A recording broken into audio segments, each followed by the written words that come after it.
Hello, everyone. Welcome back to Leadership Talks for Emerging Leaders. Leadership Talks is a podcast hosted by Leadership Card, a leadership coaching training organization. Leadership Card is on a mission to support 1 million emerging leaders to solve problems for self, others, and the organization.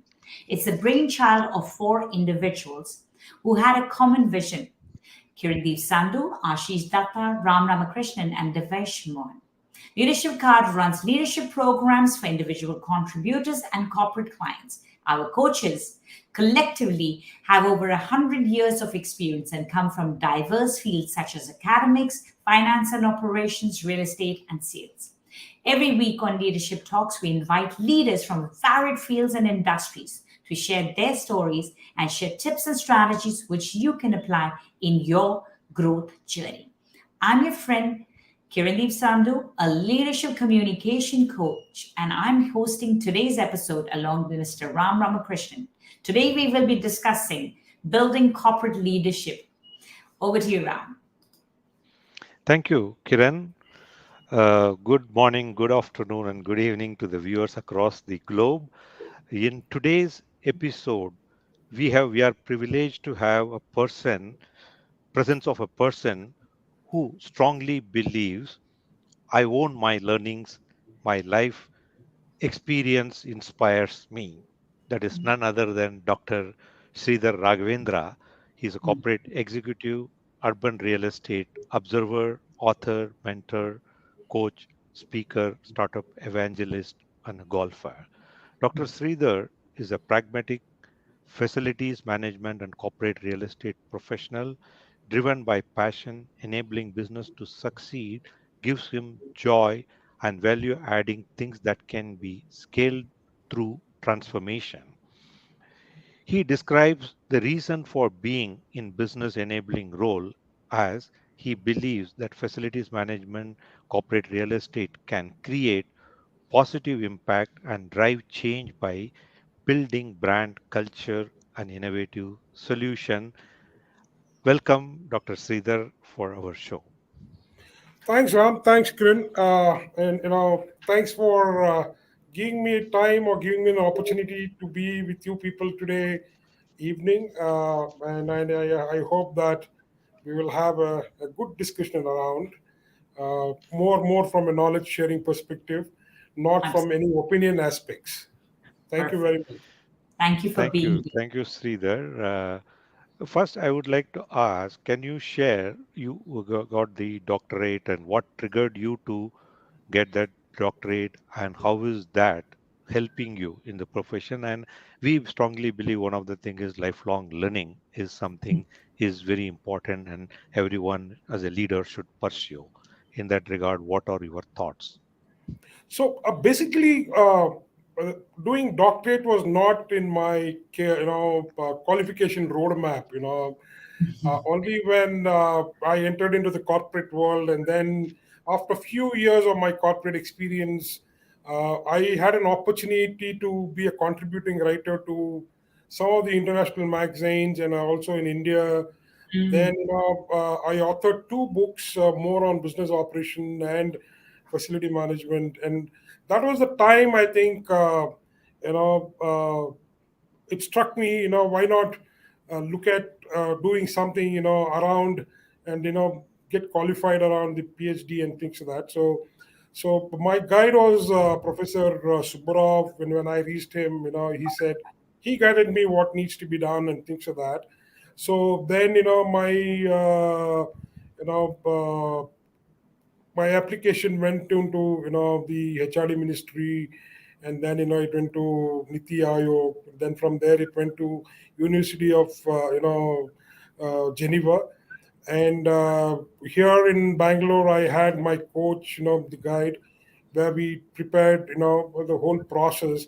Fortunately for me, all my white papers and my book became my thesis. I mean, basically, since my specialization was in business operation and corporate management, so that helped me to pursue my passion to do the doctorate, and that's how I landed. But at the end of the day, I think when I look back, whatever I did, curiosity leads to research. I think that's probably the game changer for me personally, because Mhm. when I was writing the white papers on different, spectrum or different, topics in the broad spectrum of, business operation, I think that is what led to me.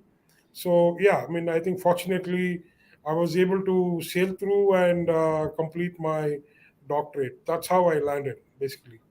Wonderful. And I'm sure that is definitely helping you the ladder what you climbed up kind of a thing as well, right? For Yeah. would you like to So share any thought? yeah, Mm. I think that has given the opportunity for me to look from a enterprise level and Mm. be part of the strategic evolution. So since when with these things, you one needs to one understand the stack of financial modeling, or in terms of the business creation or value creation, or in terms of business orientation or customer orientation, or the financial impacts, or the physical improvement, and so on and so forth. So that's a complete stack that gives you understand and be part of the business. So that is what the value that brings in, especially on a personal front, with this doctorate. So and good thing is that you tend to understand the economics better, Mm. right? Because usually in the corporate world, of course, in the manufacturing they do talk about, but when you talk about from an IT industry perspective, the most common verbatim is ROI, right? Mm. So Mm. Mhm. basically, it is not ROI, it is ROIC, right? And Mm. there's something called as ROCE also. In Mhm. IT, we don't talk about ROCE, return on capital employed, Mm. right? Return on capital, return on investment on capital, right? So Mhm. we don't talk about ROC, but we talk about ROI, right? The primary ratio is not complete, basically, when you look from that perspective. So these are some of the things that gives you opportunity, or that with the knowledge that you can bring value on the table for any organization. Wonderful. Very insightful. Thank you. Thank you for that. Very insightful. So the next one I wanted to ask this question is because I started my career when into the corporate real estate facilities very early in the stage. That point of time, there is a lot of myths were there. Now I moved out of corporate for 5 years. I wanted to know from you what are the some of the myths about business service leadership that you would like to break for our audience today? Because one of the thing is during my time, it used to be people used to say that it's a thankless job. I think Mm. to large extent, I have broken that myth, saying that yes, you do something, it will be people will thank you, appreciate what they do. Like that, what are all some of these myths do you think? Good question. No, I think, see, I think it's a complete. Everybody has a different stack, but the common factor when we talk about myths is in terms of, let us say, harnessing the demographic culture, right? So that could be one of the top, myths when you talk about, or you talk about, let us say, leaders needs to be extrovert, right? Hmm. So there is a very thin line when you talk about extrovert and being a good communicator, right? So I mean that is also one of the myths, I would say. And they also, one other myths is that only the boss can lead, right? Or only the leaders can lead. That's also myths. Today in today's this thing, it is not true at all. Actually, if you look at that Mm. way, Yes. right? Mm. Management equal leadership. Now, Mm. when you talk about management equal leadership, right, in those days those terms were coming out, and that is what we are supposed to deliver. That is what we need to, that is what we were a conduit between the management and the business. We were Mm. conduit between management, business, and employees, right? So when you look from a holistic perspective, a certain verbatims are not actually aligned today, but what when we started off in those days, right? So these are some of the things when you look at from the myths is concerned. One leadership style fits for all, right? So that is also a myth, right? And when you talk about pure business operation, it is more on delivery, right? It is not, now, earlier it used to be delivery. Today it is more on solution or enabling, right? We don't talk about delivery today, right? So these are some of, I think it's a stack when you talk about the myths in business services, because to be on the service side, you need a different DNA, right? Not everybody cannot be on the service side. It is very easy to be on the client side, right? Until Yes. unless you come with that kind of a DNA and you wear that hat of an enabler, right? Then you fit in that the thing. Otherwise, because here you need both approach and attitude needs to be there, and with the right combination of knowing what needs to be done, so what is needed and how it needs to be delivered is also one of the things, right? So it's a complete stack today. Thank you for that. I think one of the myths that you've also broken is that people who are in this profession don't need a doctorate, probably because many people don't pursue it. Because what is the value being added? So I think just by even pursuing a doctorate and bringing something unique, looking at the organization from a different perspective, and what you just shared right now about the ROCE and ROIC, these are factors that people maybe though it's not there in research. I mean, it wasn't there until you probably started writing those white papers and coming up with this idea. So I think those were myths too that you've broken by actually Definitely. pursuing about. See, being in business operation, you don't need a doctorate. You need to be a Exactly. human. You need to be a Exactly. human before, right? Then Yeah. everything falls into place, right? Mhm. But yeah, I mean, there is always individual aspiration versus organizational aspiration, right? Absolutely. So Absolutely. this will help you to bridge these two things, right? So Mhm. that's Yeah. the only thing. Yes, it helps you to bridge.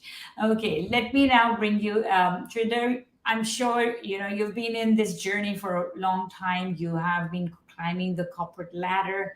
You're heading it to, but as a leader, number one, like what were some of the key challenges that you faced in your journey, and then how did you overcome them? So I'll try to bring in my past and present. Absolutely. In those days, I think, administration, or let us say facility management, was more in terms of managing infrastructure. But Mm-hmm. today, I think in the last 10 years, things have changed. It is managing people, right? Mm-hmm. So I think those days, that was the challenge. And earlier, it used to be more focused on infrastructure than people, right? We were busy building facilities, creating infrastructures for business, trying to add value to them, be part of the whole consortium to to bake an optic which can deliver. Because uh, when I think probably 95, 96, with the whole evolution of facility management started, we had to recreate uh, a facility which was 10,000 kilometers away in the US, Mm-hmm. right? So you're creating a home away from home. So Mm-hmm. you can see the gap, right? And that is where I think the whole discussion was around the infrastructure. Today, it is more of people. We don't talk about infrastructure. Infrastructure is just a piece of the whole ecosystem. It is not everything, right? So I think that was one of the key challenges. And as in time, moved on, I think we started understanding, business, the economics of business. We started anticipating what is coming in, right? And that could happen only because there is something called as the zero zone. In the zero zone, we used to always be with the business, right? And that is how we were able to understand what business is all about. What is the life cycle of, let us say, a software industry, right? We never knew what was the life cycle. We never knew what was the life cycle of a product. We never knew the life cycle of a project, right? So then, the biggest challenge was to understand, right, and interpret it in the business language, right, Mm-hmm. as part of expectation setting. So I think those, that was one of the key challenges, I think, and it was only I think the effort was to be with the business, try to understand, and become one of them, so that confidence building becomes easier. The moment we take them into confidence, what happened at some point of time, the business leader used to manage 80% of my operation. I used to manage only 20%, because that was the call. we had already taken into confidence, right? And that was the understanding. So to get there, right, the whole journey itself is a, there are so many showstoppers and hurdles, those things. So and that was one of the key challenges. And I think the other challenge was in terms of, the convergence of cost center versus delivery versus people centric, right? Uh, Mm. when everything came together, because we were always evolving around the cost centric mode, right? And suddenly, delivery becomes one of the key factor, right? So then, you have the, employee centric. So Mm. when you have to bring all the thing together, and today we talk about engagement, today we talk about employee experience, but these two terms, if you look from a evolution perspective, there are multiple, molecules involved to create a, a product or a concept, right? So that is one of the challenges. I think even today the challenges still exist. It is not that somebody has found a solution to that, because every day is going to be a different day, and I think we live with it, and there is always a perseverance, and we are part of the learning curve. So I think that is one thing, which is key challenge which will exist going forward. It was, it is, and it will be, right? Mm. The other key challenges in terms of workplace philosophy, right?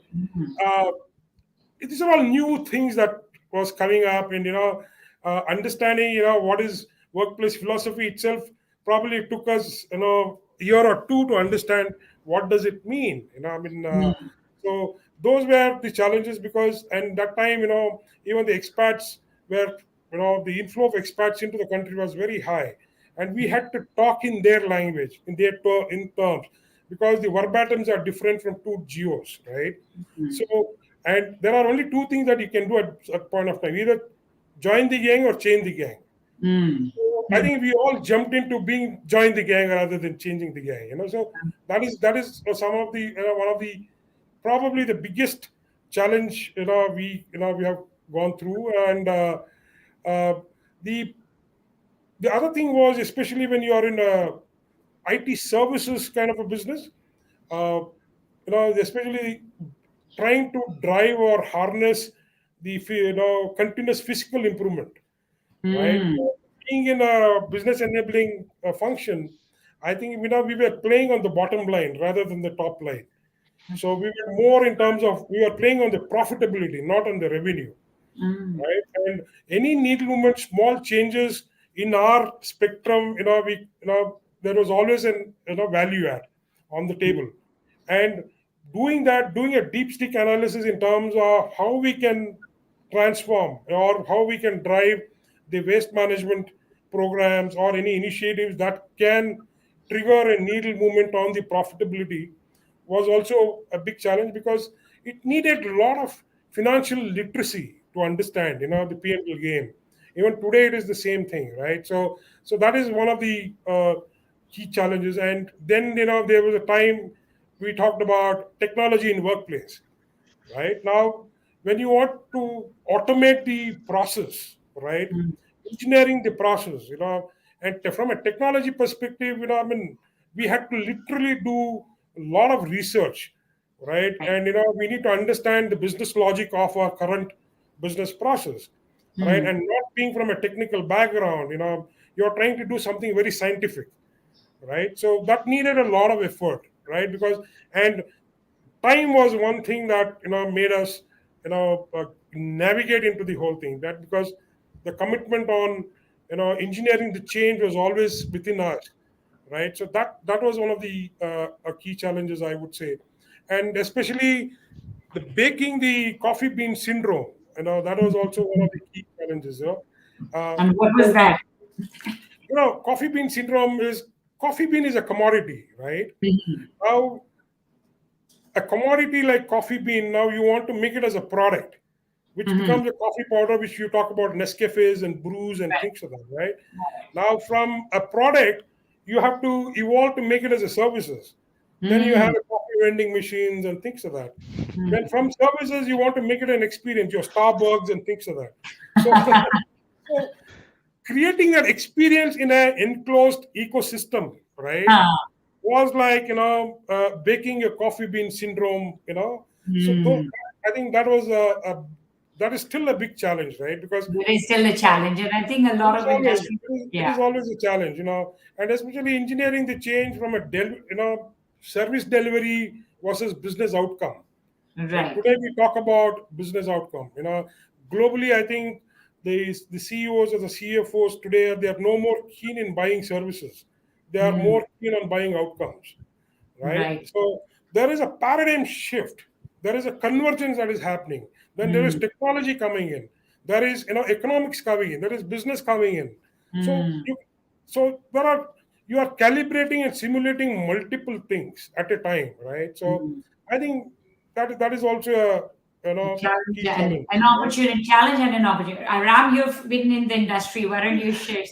Yeah. And that's what I listening to Dr. Sridhar is reminds me of another thing. No, if we had like iPhone and other thing has got a version, and if you had a version of changes what had happened in this services industry, it would Hmm. have been thousands and thousands of numbers would Hmm. have gone, and each of Hmm. us has gone through that. That is the opportunity as well as the challenge. Yeah. Basically, you look at as an opportunity, you learn. You Hmm. start looking at kind of a thing. It's a challenge. I don't know. There are people flourished and perished. Both had was there. Like Yeah. the people looked at took that as a challenge and moved up. They flourished in their career. I think They we looked were at it pretty as lucky, something. to What be is honest. We were pretty lucky because for me, if I have to define luck, when preparation meets with an opportunity, is called as luck.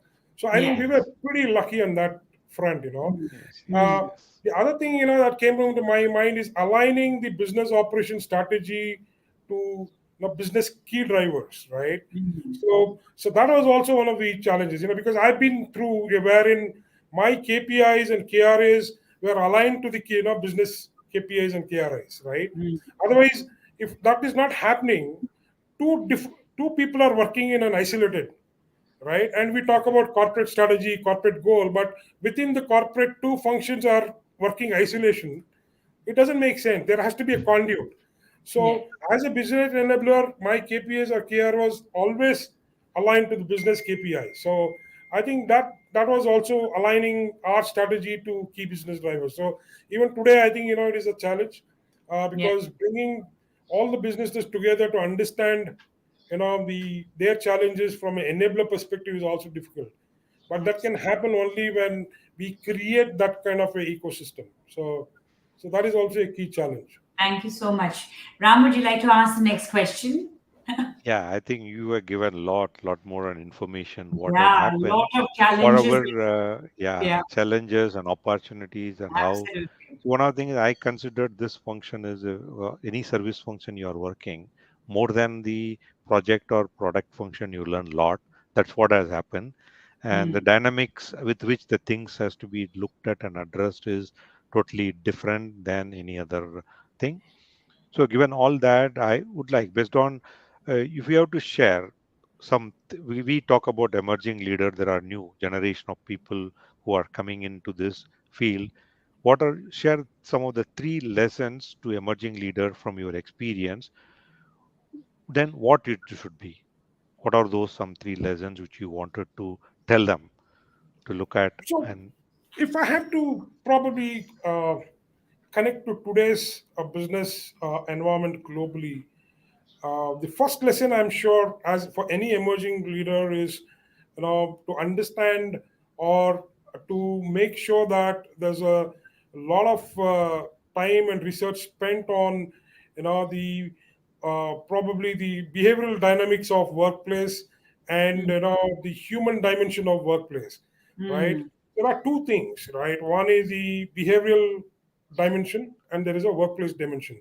And Hmm. today, globally, I think every company is talking about now the work science as a concept. That is going to be a very clinical approach to business, how the business operation is going to operate going forward, right? Hmm. And this is one of the things it's very very important for any leader to understand, in terms of to draw any business plans or strategies, because the behavioral dynamics and the workplace dimension.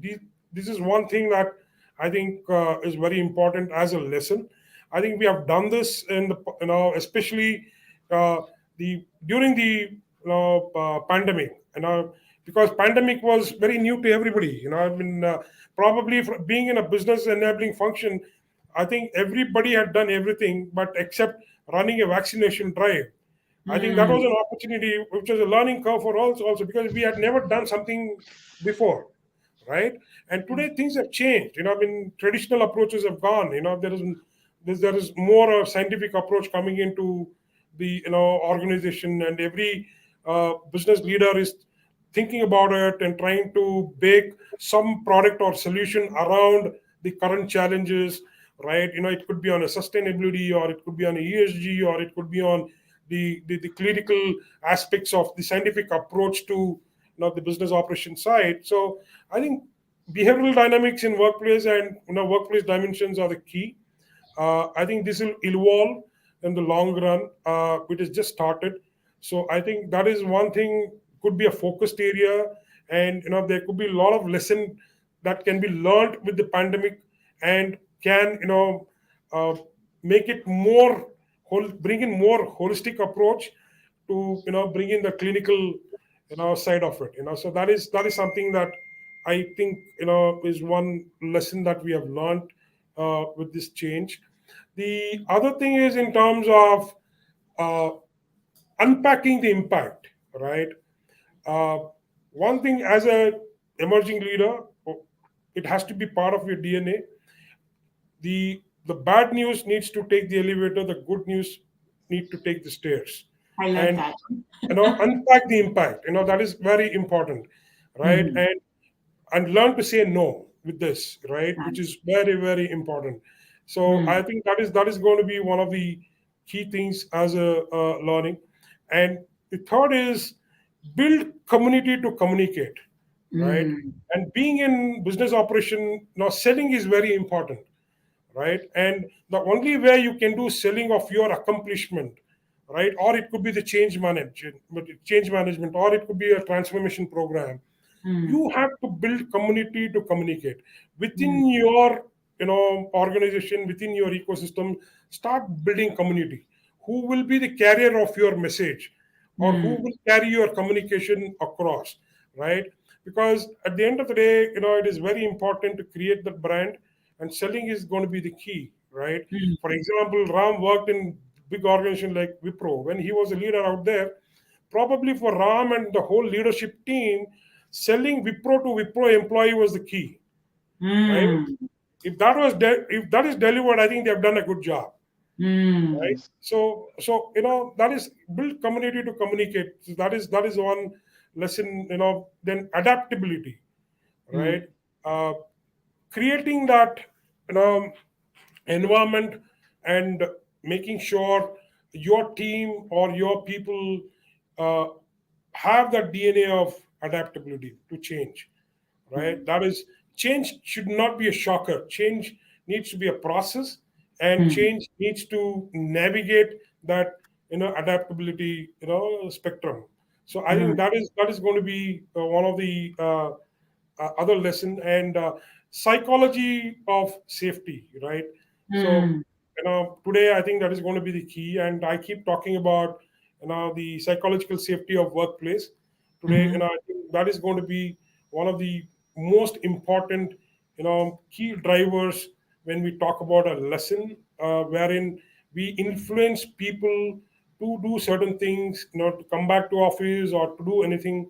I think that is going to be one of the lessons that we need to probably deep dive, and keep learning and be part of the learning curve.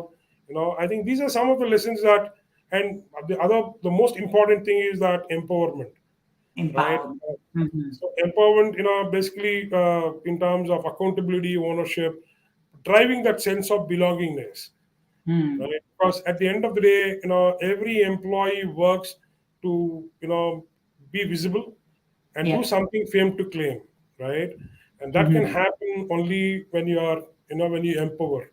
The most important lesson for the young leaders is learn to appreciate others, No, If you feel that somebody has done a good job, you should be the first person to stand up and appreciate, right? In any forum, it could mm, be on an email, it could be on your conferences, but learn to stand up and appreciate. Not necessarily it could be in your team, but the other function, cross function also.